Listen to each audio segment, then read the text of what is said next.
नमस्कार, आदाब, सत श्री अकाल दोस्तों। मैं शुभम पांडे आज आप सबका आपके अपने चैनल डेफिनेट क्लासेस में फिर से स्वागत करता हूं दोस्तों। और ये उम्मीद है कि आप सब स्वस्थ हैं, मस्त हैं और व्यस्त हैं। हम लोगों का जो सफ़र है दोस्तों वो पहुंच चुका है मॉडर्न इंडिया तक, यानी हम लोग बात ही कर रहे हैं आधुनिक भारतीय इतिहास की। और आपको इस बात की मैं ज़रूर जानकारी देना चाहूँगा कि अगर आपने अभी तक मध्यकालीन भारतीय इतिहास यानी मिडाइवल इंडियन हिस्ट्री के वीडियो लेक्चर्स नहीं देखे हैं तो उसका डिस्क्रिप्शन बॉक्स में आपको लिंक मिल जाएगा। मैंने एक प्लेलिस्ट तैयार कर दी है, तो आपको उसे जाके देखना। उसमें 42 वीडियोज हैं, 42 वीडियो आपको मिलेंगे जो बहुत ही इंपॉर्टेंट साबित होंगे आपके लिए, बहुत ही यूजफुल साबित होंगे आपके लिए आपके आगामी आने वाली परीक्षाओं में। तो आपको उसे ज़रूर देख लेना है दोस्तों। और हम लोग आज बात आगे फिर कंटिन्यू करेंगे डाउनफॉल ऑफ मुग़ल एम्पायर की। और आपको इस बात की जानकारी दी गई थी कि डाउनफॉल ऑफ मुग़ल एम्पायर यानी मुग़ल साम्राज्य का जैसे ही पतन हो रहा था उसी के साथ में ही क्या हो रहा था, अंग्रेज़ों का उदय हो रहा था, यानी राइज ऑफ ब्रिटिशर्स भी हो रहा था। और डाउनफॉल ऑफ मुग़ल एम्पायर में हम लोगों ने पहले ही 2 वीडियो लेक्चर के थ्रू इंपॉर्टेंट सवालों को देखा है, कड़ियों को जोड़ा है और देखा है कैसे याद रखना है। उसी क्रम को आज आगे फिर हम लोग कंटिन्यू करेंगे दोस्तों। आपको बताया था मैंने, हम लोग की जो आखिरी बात हुई है वो बात हुई थी कि फर्रुखशियर जो है ये मारा गया। किसके द्वारा मारा गया? बालाजी विश्वनाथ द्वारा मारा गया। और ये कौन हुआ करते थे? ये हुआ करते थे पहले पेशवा। और इनकी सहयोग कौन कर रहा था? इनका सहयोग कर रहे थे सैयद बंधु, वही सैयद बंधु जो फर्रुखशियर को एक समय पे मुग़ल बादशाह बनाए थे। और आज वही चल के फिर क्या किए, मुग़ल बादशाह फर्रुखशियर को फिर मरवाने के लिए बालाजी विश्वनाथ का सहयोग किए और बालाजी विश्वनाथ मारने में उन्हें सफल भी हो गए थे। यानी बालाजी विश्वनाथ द्वारा फर्रुखशियर की हत्या की गई थी। यानी आप कहीं ना कहीं अब आप इस क्रम में इस बात की आपको जानकारी हो रही है कि सैयद बंधु यानी अब्दुल्ला खान और हुसैन अली खान 2 ऐसे शख्सियत हैं जो क्या कर रहे हैं, जिसको मन कर रहा है उसको मुग़ल बादशाह बना रहे हैं और जिसको मन कर रहा है उसको मरवा दे रहे हैं। यानी इसी क्रम में एक सवाल आपको देखने को मिलता है दोस्तों, हो सके आपके आगामी आने वाली परीक्षाओं में मिल भी जाए, जिनमें भी इतिहास आता है उन सब में आपको ये हो सके देखने को भी मिल सकता है। सवाल क्या है? सवाल ये है कि शासक निर्माता किसे कहा गया, यानी किंग मेकर किसे कहा गया? तो आपका जवाब है दोस्तों सैयद बंधुओं को कहा गया। और आपको बात बताई गई थी कि सैयद बंधु यानी 2 भाई हुआ करते जिनका नाम क्या हुआ करता था, अब्दुल्ला खान, और दूसरे भाई का नाम हुआ करता था हुसैन अली खान। इसी क्रम को हम लोग जोड़ेंगे दोस्तों और देखेंगे। यानी फर्रुखशियर की हत्या हुई बालाजी विश्वनाथ द्वारा जो कि पहले पेशवा हुआ करते थे। और इनकी मदद कौन कर रहा था? इनकी मदद की है सैयद बंधु। उसी क्रम में जैसे ही फर्रुखशियर मरे, अगला मुग़ल बादशाह 1719 में फर्रुखशियर की हत्या की गई। 1719 में ही अगला मुग़ल बादशाह फर्रुखशियर के बाद कौन बना दोस्तों? रफ़ी उद दरजात। कौन बना? रफ़ीद उद दरजात। और ये मात्र 2 महीने तक ही मुग़ल बादशाह बना रहा। यानी 2 महीने बाद जैसे ही ये मुग़ल बादशाह बना उसी के 2 महीने बाद इसकी हो गई मृत्यु, यानी ये मर गया। और क्यों मर गया? क्योंकि इसको हो गया था एक बीमारी जिसको हम लोग जानते हैं ट्यूबरकुलोसिस यानी टीबी के नाम से। यानी इसको हो गई थी टीबी और टीबी होने के कारण रफ़ी उद दरजात की मौत हो गई 1719 में ही। बस जैसे ही ये मरा इसी का जो छोटा भाई हुआ करता था वह बना अगला मुग़ल बादशाह, यानी 1719 में ही, जिसका नाम क्या हुआ करता था दोस्तों? रफ़ी उद दौला। क्या नाम हुआ करता था? रफ़ी उद दौला। और जैसे ही ये मुग़ल बादशाहत की गद्दी पे बैठा, मुग़ल बादशाह बना, इसने एक नाम लिया जिस नाम को हम लोग जानते हैं शाहजहाँ द्वितीय। ये वो शाहजहाँ नहीं है जो ताजमहल बनवाया था, मुग़ल साम्राज्य में हम लोगों ने बात की थी। इसी वजह से यहाँ पे लिखा जाता है शाहजहाँ द्वितीय यानी शाहजहाँ सेकंड। यानी रफ़ीद उद दौला जैसे ही मुग़ल बादशाह बना था इसने जो नाम लिया वो है शाहजहाँ द्वितीय, नाम से ये मुग़ल बादशाह बना था। लेकिन ज़्यादा दिन तक ये भी नहीं टिका रहा। 4 महीने बाद इसकी भी मृत्यु हो गई। और इसकी जो मृत्यु हुई वह हुई अतिसार बीमारी के कारण, यानी डिसेंट्री के कारण रफ़ी उद दौला की भी मृत्यु हो गई। इतनी ही चीज़ों को आपको यहाँ याद रखना, इनसे ऊपर कोई भी इंपॉर्टेंट सवाल उतने नहीं बनते। बस आगे की कड़ी पे देखते हैं कि रफ़ी उद दौला जैसे ही मरा अब कौन बनेगा अगला मुग़ल बादशाह? अब बना दोस्तों 1719 में ही अगला मुग़ल बादशाह मोहम्मद शाह। कौन बना? मोहम्मद शाह। और ये जो मोहम्मद शाह है दोस्तों, इसका समय काल पूछा जाए और आपको याद भी रखना पड़ेगा, इसका जो समय काल है वह है 1719 से 1748 तक। इम्पॉर्टेंट है इसके शासनकाल में बहुत सारी ऐसी चीज़ें हुई जिनके ऊपर सवाल बनता है, तो वीडियो को आपको पूरा देखना है दोस्तों, स्किप नहीं करना है। और अगर आप चैनल पे नए हैं तो इसे ज़रूर सब्सक्राइब करें, साथ में बेल नोटिफिकेशन पे ऑल प्रेस करना ना भूलें दोस्तों, ताकि जैसे ही कोई भी वीडियो अपलोड किया जाए आप तक नोटिफिकेशन यूट्यूब द्वारा पहुँचा दिया जाए। बस हम लोग आगे की कड़ी को जोड़ते हैं और समझते हैं मोहम्मद शाह से इसके शासनकाल से कौन कौन से इंपॉर्टेंट सवाल बनेंगे। वीडियो को आखिरी तक जरूर देखें दोस्तों। अब 1719 से 1748 में मोहम्मद शाह शासन किया मुगल बादशाह बन के मुगल साम्राज्य के अंदर, और ये जो समय काल चल रहा है ये चल रहा है मुगल साम्राज्य के पतन का, यानी अब मुगल साम्राज्य पतन की ओर जा रहा है, मुगल साम्राज्य अपने अंत की ओर बढ़ रहा था। और जैसे ही अंत की ओर बढ़ रहा था साथ में क्या हो रहा था, अंग्रेजों का उदय हो रहा था, यानी राइज ऑफ ब्रिटिशर्स भी हो रहा था। मोहम्मद शाह जैसे ही मुगल बादशाह बना, इसके दिमाग में आया कि सबसे पहले इलाज किसका करना चाहिए, सबसे पहले इलाज करना चाहिए सैयद बंधुओं का, यानी सैयद ब्रदर्स का। क्यों करना चाहिए? क्योंकि इसे ये बात पता थी कि सैयद ब्रदर्स जब चाहेंगे मुझे भी मरवा सकते हैं, क्योंकि आपने देखा सैयद बंधुओं ने कैसे बहुत सारे मुगल बादशाहों की हत्या करवाई और कैसे ही कई शख्सियत को मुगल बादशाह भी बनवाए थे। यानी क्या हो रहा था, ये अपने हाथ में पूरा कंट्रोलिंग पावर ले रखे थे। बस इसी क्रम में इसके दिमाग में आया कि इनको पहले मरवाना जरूरी है, नहीं तो ये मुझे ही मरवा देंगे। बस इसी क्रम में तैयारी हुई सैयद बंधुओं को मारने की, और सैयद बंधु मरे दोस्तों 1720 में, यानी सैयद बंधुओं की हत्या हुई 1720 में। मरवाने वाला इनको कौन था? मोहम्मद शाह। और अब आपके दिमाग में आ रहा होगा कि मोहम्मद शाह की मदद किसने की? इंपॉर्टेंट शख्सियत है, इसके ऊपर कई सवाल आपको देखने को मिलने वाले हैं। मोहम्मद शाह की मदद की सैयद बंधुओं को मारने में दोस्तों निजाम उल मुल्क ने। किसने की? निजाम उल मुल्क ने। यानी निजाम उल मुल्क की मदद से मोहम्मद शाह सफल हुआ सैयद बंधुओं को मरवाने में 1720 में। और इसी निजाम उल मुल्क को जाना जाता है दोस्तों चिंकलीज खान के भी नाम से, यानी चिंकलीज खान उसी को जाना जाता है निजाम उल मुल्क के भी नाम से। इतनी बातों को आपको याद रखना नहीं, यानी निजाम उल मुल्क ने मदद की मोहम्मद शाह की सैयद बंधुओं को मारने में, और सैयद बंधु क्या हुए? मारे गए 1720 में। सैयद बंधु जैसे ही मरे 1720 में, इस बात की जानकारी हुई पहले पेशवा, जो कि इनके दोस्त भी हुआ करते थे। आपको इस बात की जानकारी दी गई थी इसके पहले वाले वीडियो में। अगर आपने दोस्तों अभी तक डाउनफॉल ऑफ मुगल के 2 वीडियो लेक्चर्स नहीं देखे हैं, उसकी भी लिंक आपको डिस्क्रिप्शन बॉक्स में मिलेगी, उसे आप देख लेंगे। पहले पेशवा जो हैं वह कहलाते हैं दोस्तों बालाजी विश्वनाथ, और ये दोस्त हुआ करते थे किसके? सैयद बंधुओं के। इस बात की जैसे ही जानकारी मिली कि सैयद बंधु मर गए, ठीक, और किसके द्वारा मारे गए? निजाम उल मुल्क के द्वारा। और पीछे सपोर्टिव हैंड कौन था? कौन इसकी मंशा रखता था कि सैयद बंधु मरे हैं? तो मुगल बादशाह मोहम्मद शाह रखता था। इस बात की जैसे ही जानकारी हुई बालाजी विश्वनाथ को, इसी गम में बालाजी विश्वनाथ खुद मर गए, गम को ये सह नहीं पाए और इनकी मृत्यु हो गई। यानी आपको याद रखना है कि बालाजी विश्वनाथ भी कब मरे? 1720 में। और जैसे ही बालाजी विश्वनाथ मरेंगे, अब इनके बाद कौन बनेगा अगला पेशवा? बाजीराव प्रथम। कौन बनेगा दोस्तों?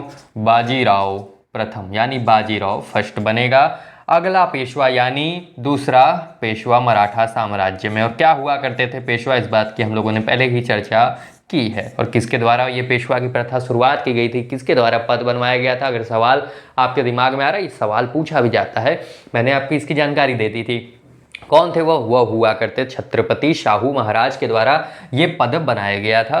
क्यों बनाया गया था इस बात पे हम लोग चर्चा नहीं करते, पहले ही कर चुके हैं। अब हम लोग आगे की कड़ी को जोड़ते हैं, यानी बाजीराव प्रथम बने दूसरा पेशवा जब पहले पेशवा बालाजी विश्वनाथ की मृत्यु हुई थी। और किस गम में मरे थे? इस गम में मरे थे कि सैयद बंधु मर चुके हैं, इस गम को ये सह नहीं पाए और इनकी मृत्यु हो गई। यानी बाजीराव प्रथम बने दूसरा पेशवा, और इन्हीं को जाना जाता है दोस्तों बाजीराव बल्लाड़ के नाम से, और यही माने गए महान पेशवा। यानी महान पेशवा अगर पूछा जाए कि सबसे महान पेशवा कौन, तो आप बोलेंगे बाजीराव प्रथम, और इन्हीं को जाना जाता है बाजीराव बल्लाड़ के भी नाम से। बस पेशवा की हम लोग बात कंटिन्यू करेंगे दोस्तों। मराठा और पेशवा साम्राज्य के अंदर, मराठा साम्राज्य के अंदर हम लोग इनकी बात करेंगे पेशवा, और डिटेल में समझेंगे कौन कौन से पेशवा बने, उन्होंने कौन कौन से काम किए कि ये महान पेशवा बन गए। बस इस बातों को हम लोग कंटिन्यू करेंगे। अभी यहाँ कड़ी को जोड़ने के लिए मैंने बता दिया कि ऐसे करके बालाजी विश्वनाथ की मृत्यु हुई थी, यानी बालाजी विश्वनाथ मरे थे और उनके बाद ही बन गए थे सेकंड पेशवा बाजीराव प्रथम। यानी अभी तक आपने देखा कि चिंगलीज खान के द्वारा सैयद बंधुओं को मारा गया। अब मोहम्मद शाह इसी खुशी में क्या किया, चिंगलीज खान को यानी निजाम उल मुल्क को बना दिया हैदराबाद का सूबेदार। अब इतना बड़ा काम इसने किया था, निजाम उल मुल्क ने मोहम्मद शाह का बहुत बड़ा इसने काम कर दिया था। इसी खुशी में, इसी बात से खुश होकर मोहम्मद शाह ने निजाम उल मुल्क को हैदराबाद का क्या बना दिया, सूबेदार बना दिया। और बाद में ध्यान दीजिएगा, निजाम उल मुल्क द्वारा ये बनाए गए थे। बाद में क्या हुआ, बाद में निजाम उल मुल्क अपने आप को स्वतंत्र घोषित कर दिए। कहाँ से, मुगल साम्राज्य से। यानी निजाम उल मुल्क द्वारा अपने आप को स्वतंत्र घोषित किया गया मुगल साम्राज्य से, और ये बने पहले निजाम ऑफ हैदराबाद, यानी ये बने पहले निजाम हैदराबाद के। इंपॉर्टेंट सवाल है, पूछा जाता है कि पहले निजाम हैदराबाद के कौन, तो आप बोलेंगे निजाम उल मुल्क, उन्हीं को जाना जाता है चिंगलीज खान के नाम से। ये पहले सूबेदार हुआ करते थे, और सूबेदार किसके द्वारा बनवाए गए थे, मोहम्मद शाह द्वारा बनवाए गए थे। और कहाँ के सूबेदार बनाए गए थे, हैदराबाद के। बाद में इन्होंने अपने आप को स्वतंत्र घोषित किया मुगल साम्राज्य से, और ये बन गए पहले निजाम हैदराबाद के। इतनी बातों को आपको यहाँ याद रखना है दोस्तों। अब हम लोग आगे की कड़ी पे जुड़ते हैं और समझते हैं कि और आगे क्या क्या होगा। तो आपको अभी तक मैंने बताया कि कैसे मुगल साम्राज्य का पतन शुरुआत हुआ, औरंगजेब जब मरा, और कैसे चीज़ें चलती रहीं, और हम लोग उस सफ़र तक पहुंच चुके हैं जब मोहम्मद शाह बन चुका है मुगल बादशाह। तो आपको दोस्तों ऐसे ही जुड़े रहना है डेफिनेट क्लासेस प्लेटफॉर्म से, और इसे ज़्यादा से ज़्यादा शेयर करना है, और वीडियो पसंद आता है तो लाइक करना नहीं भूलना है दोस्तों। साथ में अगर आप चैनल पर नए हैं तो इसे सब्सक्राइब करना भी ना भूलें। बस इसी के साथ हम लोग आज आगे की कड़ी को जोड़ते हैं और फिर समझते हैं आगे क्या हुआ। यानी अभी तक हम लोग जो बात कर रहे थे दोस्तों, वह बात कर रहे हैं मोहम्मद शाह के बारे में, और आप देख रहे हैं यही बना था अगला मुगल बादशाह, और जिसने मरवाया था किसको, सैयद बंधुओं को। और इसी गम में मरे थे। जैसे ही सैयद बंधुओं की मरने की खबर पहुंची थी बालाजी विश्वनाथ तक, इसी गम में वो मर गए थे। उनके बाद दूसरा पेशवा ही बन गए थे बाजीराव बल्लाड़, यानी बाजीराव प्रथम। बस इसी क्रम में हम लोग आगे कंटिन्यू करेंगे और समझेंगे मोहम्मद शाह से और कौन कौन से इम्पोर्टेंट सवाल बनते हैं। बस मोहम्मद शाह को ही जाना जाता है दोस्तों रंगीला बादशाह के नाम से। किस नाम से, रंगीला बादशाह के नाम से। कभी भी सवाल आए रंगीला बादशाह किसे कहते हैं, तो आप बोलेंगे मोहम्मद शाह को कहते हैं, पहली चीज़। दूसरी बात, आपको इसके बारे में जानकारी ये रखनी है कि ये एक ऐसा मुगल बादशाह हुआ करता था जिसने जजिया का अंत कर दिया। जजिया वॉज एबॉलिश्ड, जजिया का अंत हुआ मोहम्मद शाह के द्वारा, यानी अब से जजिया नहीं लिया जाएगा। और इस बात की आपको जानकारी पहले ही दी जा चुकी है कि जजिया एक कर हुआ करता था जो कि गैर मुसलमानों से वसूला जाता था, यानी नॉन मुस्लिम से लिया गया टैक्स ही कहलाता है जजिया। बस जजिया का भी अंत करने वाला जो मुगल बादशाह बना वह बना मोहम्मद शाह। और इसी क्रम में हुआ, इसी के शासनकाल में हुआ दोस्तों इन्वेजन ऑफ नादिर शाह, यानी नादिर शाह के द्वारा आक्रमण किया गया इसी के समय काल में, इसी के शासनकाल में। और नादिर शाह हुआ कौन करता था, ये हुआ करता था दोस्तों रूलर, शासक हुआ करता था कहाँ का, पर्शिया का। ठीक है, और जिस वंश का ये शासक हुआ करता था उस वंश का अगर नाम आपके सामने पूछा जाता है तो आप बोलेंगे दुरानी वंश का। यानी नादिर शाह जो कि दुरानी वंश का हुआ करता था, वह शासक हुआ करता था पर्शिया का। उसी ने मोहम्मद शाह के शासनकाल में ही दिल्ली के ऊपर आक्रमण किया था, दिल्ली में इन्वेजन किया था। और जैसे ही इसके द्वारा इन्वेजन हुआ था दोस्तों, उसी को हम लोग जानते हैं बैटल ऑफ करनाल के नाम से, यानी युद्ध लड़ा गया बैटल ऑफ करनाल का। और बैटल ऑफ करनाल कब हुआ, अगर आपके सवाल देखने को मिले तो आप बोलेंगे 1739 में। यानी नादिर शाह 1739 में आया हिंदुस्तान। उस समय जो शासन कर रहा था मुग़ल बादशाह था वह हुआ करता था मोहम्मद शाह, और नादिर शाह हुआ करता था दुरानी वंश का, जो कि शासक हुआ करता था पर्सिया का। इतनी बातों को आपको याद रखना है। और जैसे ही ये आया उसी टाइम पे हुआ बैटल ऑफ करनाल। किसके किसके बीच हुआ होगा? नादिर शाह और मोहम्मद शाह के बीच। और इसी क्रम में दोस्तों बैटल ऑफ करनाल में जीत हासिल करने के बाद इसने दिल्ली में क्या मचाई? लूट। दिल्ली में इसी के द्वारा लूटा गया सबसे अहम चीज़, लूट तो की गई दिल्ली में, इसी के द्वारा सबसे अहम चीज़ मुग़ल बादशाहों की, मुग़ल साम्राज्य की सबसे अहम चीज़ लूटी गई, जिसको हम लोग जानते हैं तख्ते ताउश के नाम से, यानी पीकॉक थ्रोन। और क्या होता है पीकॉक थ्रोन? इस सब बातों की हम लोगों ने चर्चा पहले ही कर ली है मिडिवल इंडियन हिस्ट्री में, यानी मध्यकालीन भारतीय इतिहास की जब हम लोग बात कर रहे थे उसी समय हम लोग समझे थे कि पीकॉक थ्रोन हुआ क्या करता था, ये किसके द्वारा बनवाया गया था, इन सब बातों का हम लोगों ने जिक्र किया था। हम उन बातों को कंटिन्यू नहीं करते, फालतू टाइम बर्बाद नहीं करते, आपको देख लेना है। यानी मयूर सिंहासन, पीकॉक थ्रोन को ही हिंदी में कहा जाता था दोस्तों मयूर सिंहासन, और इसी को जाना जाता था तख्ते ताउश के नाम से। इंपॉर्टेंट सवाल है, पूछा जाता है कि तख्ते ताउश किसके द्वारा ले गया हिंदुस्तान से बाहर, और ये भी सवाल पूछा जाता है दोस्तों। मैंने आपको पहले ही बताया है कि तख्ते ताउश किसके द्वारा बनवाया गया था और क्यों बनवाया गया था, इस बात की भी चर्चा की गई थी हम लोग। तो इन सब बातों को आपको देख लेना, अगर आपने वीडियो नहीं देखा है तो उसे आप देख लें, वहां से बहुत ही इंपॉर्टेंट सवाल बनते हैं। यानी पीकॉक थ्रोन, मयूर सिंहासन, जो कि मुगल बादशाहत का एक, मुगल साम्राज्य का एक बहुत अहम चीज हुआ करता था, बहुत ही आइकॉनिक थिंग हुआ करता था, आइकॉनिक चीज हुआ करता था। उसी क्रम में पीकॉक थ्रोन को ले जाने वाला ही इंसान बन गया कौन? नादिर शाह। यानी नादिर शाह द्वारा मयूर सिंहासन को ले गया हिंदुस्तान से बाहर। अब ये जो तख्ते ताउश है ये रहा नहीं मुगल साम्राज्य के पास। और इसी पीकॉक थ्रोन, मयूर सिंहासन यानी तख्ते ताउश के अंदर लगा हुआ था क्या दोस्तों? कोहिनूर हीरा, यानी कोहिनूर डायमंड भी इसी में जड़ा गया था।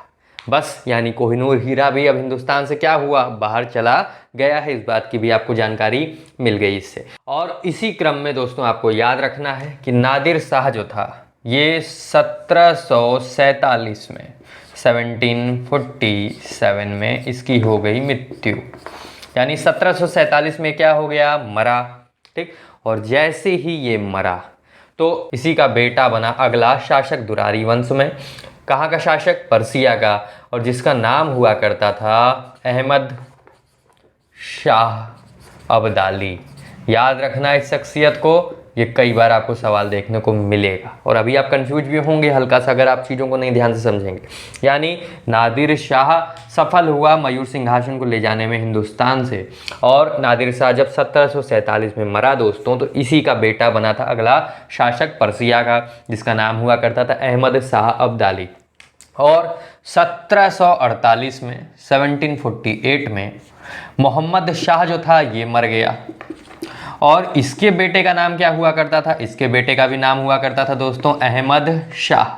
यानी जो नादिर शाह का बेटा था उसका नाम था अहमद शाह अब्दाली, और मोहम्मद शाह का जो बेटा था उसी का नाम था अहमद शाह। इन दोनों में कंफ्यूज नहीं होना, ये दो अलग अलग शख्सियत हैं। और इसी वजह से ये सवाल कभी आपके सामने देखने को मिलता भी है, आता भी है कि अहमद शाह बैटल कब हुआ था, अहमद शाह का युद्ध कब हुआ था, तो वहाँ आदमी कंफ्यूज होता है। तो आपको मैंने दोनों चीज़ों का डिफरेंस बता दिया कि ये अहमद शाह अब्दाली कौन था और अहमद शाह कौन था। इन दोनों के बीच आगे चल के युद्ध होगा। फिर हम लोग देखेंगे बैटल ऑफ प्लासी क्या होता है, बैटल ऑफ बक्सर कब हुआ, किसके किसके बीच हुआ, और कौन बना आखिरी मुगल बादशाह। यानी हम लोग आगामी आने वाले वीडियो में डाउनफॉल ऑफ मुगल एम्पायर का अंत कर देंगे। यानी डाउनफॉल ऑफ मुगल एम्पायर में 4 वीडियो लेक्चर आपको मिलने वाले हैं, 2 पहले ही दे दिया गया, आज तीसरा है, और एक और रहेगा जिसको हम लोग जानेंगे लेक्चर 4 के नाम से। तो आपको देखते रहना है दोस्तों, आगे की बात हम लोग बाद में कंटिन्यू करेंगे, आगे आने वाले वीडियो में कंटिन्यू करेंगे। और इसी के साथ मैं आपको जरूर याद दिलाना चाहूँगा कि मुगल साम्राज्य और दिल्ली सल्तनत ये दोनों ही आते हैं मध्यकालीन भारत के अंदर, और इनकी हम लोगों ने बात कर ली है, जिसका लिंक डिस्क्रिप्शन बॉक्स में आपको मिलेगा। एक प्लेलिस्ट बनी आपको मिलेगी जिसमें 42 वीडियोज़ हैं, 42 वीडियो लेक्चर दिए गए। नहीं देखा है तो आपको देख लेना है। इसी के साथ मैं आज के वीडियो को विराम देता हूँ दोस्तों, धन्यवाद।